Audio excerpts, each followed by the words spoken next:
And young people, as we would want to participate in the decision-making, we do have a lot of challenges that we do face. There are a number of challenges that young people face. And when I came in here from the first day, many people didn't know if I serve as a member of parliament. And some were asking, when they saw the tags as a member of parliament, and they're asking, how did you make it? How did you make it? Everybody's like, how did you make it at a young age to serve as a member of parliament in your country? And I would love to say is, I started my political journey in 2009, just after I finished my high school. I got involved in a political party, and I got to be very, very active. One thing that young people miss is we want to participate in politics by our women, our men calling us to participate, giving us positions, which is not possible. We should avail ourselves. We should put ourselves out there to be able to serve, and that's what I did. So when I got myself into politics in 2009, I gave myself in as a volunteer for my political party. That's an opposition party called Chadema in my country. So I volunteered with any position in my party. I decided to volunteer from a very local stage, from the village level to the district level until the national level. And my point is, I did not have enough money to run the campaigns. I did not have enough money to make sure that everybody in the country sees me. I did not have enough money to make sure that I could reach many, many, many people in different areas. So I took the opportunity as a volunteer to move with the political party cars. So I didn't have a car at the age of 19. So I get a lift in the political party cars, move around with them. When there's a meeting, I get a chance to speak. And that's how I started. So with no money. So at some point, we're like, we need money first to move. Make your first step, then money will follow you. Then after I got to be popular in the country, I did a lot of things within my political party. Then I decided in the year 2014 to run to become the chairperson of a youth league in my political party. We were 13 contestants. There were 12 men, and I was the only woman in the group. So I did my campaign, and I thank God my family gave me money to run the campaigns. My dad did that.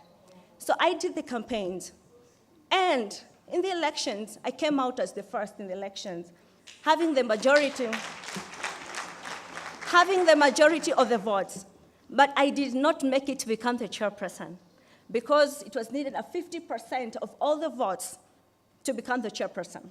So I had to go for the second round, I who was the first and the second one. 12 men, and I was the only woman, and I was beaten at that point. But that is the point that made me realize I'm actually a woman in this politics. Because at the second round campaigns, people started campaigning against my gender. My father was within the room as an observer at the back, and he had people talk about me as a woman. She said, how can we have a woman as a chairperson of an opposition party? That was bad. My father felt bad. So I didn't make it. And afterwards, I talked with my dad and said, Upendo, stop this madness. You can't deal with people who actually find you're not able to become their chairperson, not because you don't have the potential, but just because you're a woman. So as a parent, he felt so bad. And I told him, Dad, if I stop today, I won't prove them wrong. I have to continue. Then I continued on with my political journey, and here I am as a young woman, member of parliament. When people see us women, even in my country, I am a member of parliament through the affirmative action. There is a lot of labeling that people do. There's a lot on women just because you're a member of parliament, just because you got into a position through the affirmative action. But I tell today, women who are representing different countries and young women who are here, it's hard work that will get you there. Whatever circumstances that you may be in, sometimes we put ourselves into those circumstances because we don't want to prepare sooner. Because in politics, if you don't want to corrupt, to give people money, then you have to work early enough.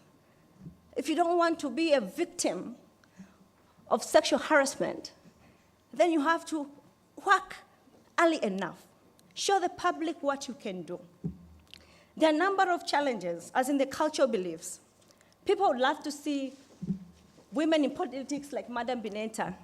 She's a married woman, I suppose, with children. She's grown up. She can take up responsibilities.